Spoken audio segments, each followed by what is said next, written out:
ಭಾರತದ ಅತಿ ದೊಡ್ಡ ಶ್ರೀಮಂತ ಉದ್ಯಮಿ ಸಿಜೆ ರಾಯ್ ಆತ್ಮಹತ್ಯೆ ಪ್ರಕರಣ ನಿಜಕ್ಕೂ ಕೂಡ ಈ ಆತ್ಮಹತ್ಯೆಯ ಸುತ್ತ ಅನೇಕ ತರಹದ ಅನುಮಾನಗಳು ಹುಟ್ಟುಕೊಂಡಿದ್ದಾವೆ.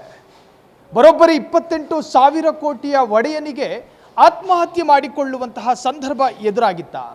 ಹಾಗಾದರೆ ನಿಜಕ್ಕೂ ಕೂಡ ಕೌಟುಂಬಿಕ ಕಲಹಗಳಿರಲಿಲ್ಲ, ಬೇರೆ ತರಹದ ಮಾನಸಿಕ ಖಿನ್ನತೆಗೆ ಒಳಗಾಗಿರಲಿಲ್ಲ. ಇಡಿ ಅಧಿಕಾರಿಗಳು ಬರ್ತಾರೆ, ಸಂಬಂಧಪಟ್ಟ ಎಲ್ಲ ದಾಖಲೆಗಳನ್ನು ವಶಪಡಿಸಿಕೊಳ್ತಾರೆ. ಆದರೆ ಈ ಉದ್ಯಮಿಯ ಕೈಯಲ್ಲಿದ್ದಂತಹ ವೆಪನನ್ನು ವಶಪಡಿಸಿಕೊಳ್ಳುವುದಿಲ್ಲ.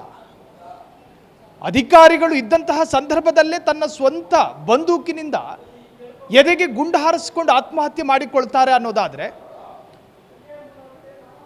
38,000 ಕೋಟಿ, 1,000 ಎಕರೆ ಭೂಮಿ ಇದ್ದ ಕಾನ್ಫಿಡೆಂಟ್ ಸಾಮ್ರಾಜ್ಯದ ಕಾನ್ಫಿಡೆನ್ಸ್ ಇದ್ದಂತಹ ಒಬ್ಬ ಉದ್ಯಮಿ,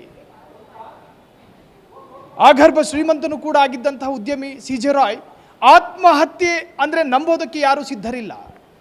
ಭಾರತದ ಅನೇಕ ಉದ್ಯಮಿಗಳಿಗೆ ಈ ಕ್ಷಣದವರೆಗೂ ಕೂಡ ಕಾಡ್ತಾ ಇರುವಂತಹ ಪ್ರಶ್ನೆ ಅದು. ಸಿಜೆ ರಾಯ್ ಆತ್ಮಹತ್ಯೆ ಮಾಡಿಕೊಳ್ಳುವಂತಹ ವ್ಯಕ್ತಿತ್ವದವರಲ್ಲ. ಎಷ್ಟೋ ಜನರಿಗೆ ಇನ್ಸ್ಪೈರ್ ಆಗುವಂತಹ ಸಲಹೆಗಳನ್ನು ಕೊಡ್ತಾ ಇದ್ದಂತಹ ಉದ್ಯಮಿ ಸಿಜೆ ರಾಯ್ ಅಂತಹ ಒಬ್ಬ ವ್ಯಕ್ತಿ ಇವತ್ತು ಇದ್ದಕ್ಕಿದ್ದ ಹಾಗೆ ಆತ್ಮಹತ್ಯೆ ಮಾಡಿಕೊಳ್ತಾರೆ ಅನ್ನೋದಾದರೆ, ಅವರ ಕುಟುಂಬಸ್ಥರು ಯಾವುದೇ ಕಾರಣಕ್ಕೂ ಸ್ವಂತ ಧರ್ಮಪತ್ನಿ ಹೇಳ್ತಾ ಇರೋದು, ನನ್ನ ಗಂಡ ಆತ್ಮಹತ್ಯೆ ಮಾಡಿಕೊಳ್ಳುವ ದುರ್ಬಲ ಮನಸ್ಸಿನವರಲ್ಲ. ವೀಕ್ಷಕರೇ, ಇಲ್ಲಿ ಒಬ್ಬ ಉದ್ಯಮಿಯಾಗಿದ್ದವರು ಆತ್ಮಹತ್ಯೆ ಮಾಡಿಕೊಳ್ಳುವುದಕ್ಕೆ ಸಾಧ್ಯ ಇಲ್ಲ. ಕಾರಣ ಅವರಲ್ಲಿದ್ದಂತಹ ಅನುಕೂಲಗಳು, ಜೊತೆಗೆ ಅವರ ಸಂಸ್ಥೆ ಒಂದು ತರಹದ ಶೂನ್ಯ ಸಾಲದ ಸಂಸ್ಥೆಯಾಗಿತ್ತು. ಯಾವುದೇ ಸಾಲದ ಹೊರೆ ಇರಲಿಲ್ಲ. ತಿಂಗಳಿಗೆ ಇಷ್ಟು ಕೋಟಿ ಸಾಲ ಕೊಡಬೇಕಿತ್ತು, ಈ ತರಹದ ಟೆನ್ಷನ್ನೇ ಇರಲಿಲ್ಲ. ನೀವು ಅನೇಕ ಕಂಪನಿಗಳು ಮುಳುಗಡೆ ಆಗಿರೋದು ಸಾಲದ ಕಾರಣದಿಂದ. ಆದರೆ ರಾಯ್ ಅವರ ಕಂಪನಿ ಶೂನ್ಯ ಸಾಲದ ಕಂಪನಿ ಆಗಿತ್ತು. ಹಾಗಾಗಿ ಅವರಿಗೆ ಸಾಲದ ಹೊರೆನೋ ಭಾರನೋ ಆ ತರಹದ ಒಂದು ಸಮಸ್ಯೆನೇ ಇರಲಿಲ್ಲ.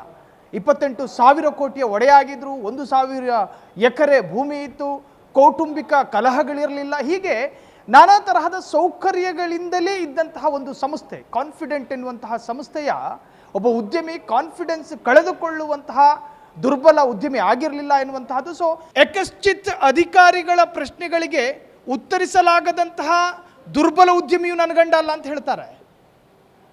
ಈ ತರಹದ ನಾನಾ ಪ್ರಶ್ನೆಗಳು ಸಮಾಜದಲ್ಲಿ ಕಾಡ್ತಾ ಇದೆ. ಹಾಗಾದರೆ ನಿಜಕ್ಕೂ ಕೂಡ ಆಗಿರೋದೇನು? ಒಂದು ಕಾನ್ಫಿಡೆಂಟ್ ಸಂಸ್ಥೆಯ ಅಧ್ಯಕ್ಷರಾಗಿ, ಅದರ ಸ್ಥಾಪಕನಾಗಿ, ಭಾರತೀಯ ಚಲನಚಿತ್ರದ ಅನೇಕ ಹೆಸರಾಂತ 11 ಚಿತ್ರಗಳನ್ನು ನಿರ್ಮಾಣ ಮಾಡಿದ, 1,000 ಎಕರೆ ಭೂಮಿಯನ್ನು ಇಟ್ಟುಕೊಂಡಿದ್ದ ಭಾರತದ ಹೆಸರಾಂತ ಉದ್ಯಮಿ. ಹಾಗಾದರೆ ಒಬ್ಬ ಮನುಷ್ಯನಿಗೆ ಆತ್ಮಹತ್ಯೆ ಮಾಡಿಕೊಳ್ಳೋದಕ್ಕೆ ಇರುವಂತಹ ಅಷ್ಟು ಕಾರಣಗಳು ಸಿಜೆ ರಾಯ್ ಅವರ ಮುಂದಿರಲಿಲ್ಲ. ಆದರೆ ಆತ್ಮಹತ್ಯೆ ಮಾಡಿಕೊಂಡಿರೋದು ಯಾಕೆ? ಅಧಿಕಾರಿ ವಲಯಗಳಲ್ಲಿ, ರಾಜಕೀಯ ವಲಯಗಳಲ್ಲಿ ಎಲ್ಲ ಕಡೆಯೂ ಕೂಡ ಉದ್ಭವಗೊಂಡಿರತಕ್ಕಂತಹ ಒಂದು ಪ್ರಶ್ನೆ, ಸಿಜೆ ರಾಯ್ ಆತ್ಮಹತ್ಯೆ ಮಾಡಿಕೊಳ್ಳಬಹುದಾಗಿದ್ದ ಉದ್ಯಮಿ ಆಗಿರಲಿಲ್ಲ ಅನ್ನೋದು. ಅಧಿಕಾರಿಗಳು ಅವರ ಆಸ್ತಿಗೆ ಸಂಬಂಧವಾಗಿ ನಾನಾ ತರಹದ ಪ್ರಶ್ನೆಗಳನ್ನು ಕೇಳ್ತಾರೆ. ಆ ಎಲ್ಲ ಪ್ರಶ್ನೆಗಳಿಗೂ ಕೂಡ ಕಾನ್ಫಿಡೆನ್ಸ್ ಆಗಿ ಉತ್ತರಿಸಿದಂತಹ ಕಾನ್ಫಿಡೆಂಟ್ ಕಂಪನಿಯ ಸಾಮ್ರಾಟ. ಆದರೆ ಅಧಿಕಾರಿಗಳು ಮನೆಯಲ್ಲೇ ಇದ್ದಂತಹ ಸಂದರ್ಭದಲ್ಲಿ ಸ್ವಂತ ಬಂದೂಕಿನಲ್ಲಿ ಗುಂಡು ಹಾರಿಸಿಕೊಂಡು ಸಾಯ್ತಾರೆ. ಈ ಉದ್ಯಮಿಯ ಆತ್ಮಹತ್ಯೆ ಪ್ರಕರಣ ಈಗ ದೇಶದಾದ್ಯಂತ ಚರ್ಚೆಗೆ ಕಾರಣವಾಗಿದೆ. ಅನೇಕ ತರಹದ ಅನುಮಾನಗಳ ಪ್ರಶ್ನೆಗಳು ಹುಟ್ಟಿಕೊಂಡಿದೆ. ಮುಂದೊಮ್ಮೆ ಬಹುಶಃ ಈ ಆತ್ಮಹತ್ಯೆ ಪ್ರಕರಣ ಬೇರೆ ಬೇರೆ ಮಜಲಿನಲ್ಲಿ, ಬೇರೆ ಬೇರೆ ತಿರುವಿನಲ್ಲೂ ಕೂಡ ಚರ್ಚೆಗೆ ಕಾರಣವಾಗಬಹುದು ಅಂತ ಅಂದಾಜಿಸಲಾಗ್ತಾ ಇದೆ. ಕ್ಷಣ ಕ್ಷಣದ ಸುದ್ದಿಗಳಿಗಾಗಿ ಫ್ರೀಡಂ ಟಿವಿ ಸಬ್ಸ್ಕ್ರೈಬ್ ಮಾಡಿ, ಲೈಕ್ ಮಾಡಿ ಹಾಗೂ ಫಾಲೋ ಮಾಡಿ. ಹೊಸ ಸುದ್ದಿಗಳ ನೋಟಿಫಿಕೇಶನ್ಗಾಗಿ ಬೆಲ್ ಐಕಾನ್ ಮೇಲೆ ಕ್ಲಿಕ್ ಮಾಡಿ.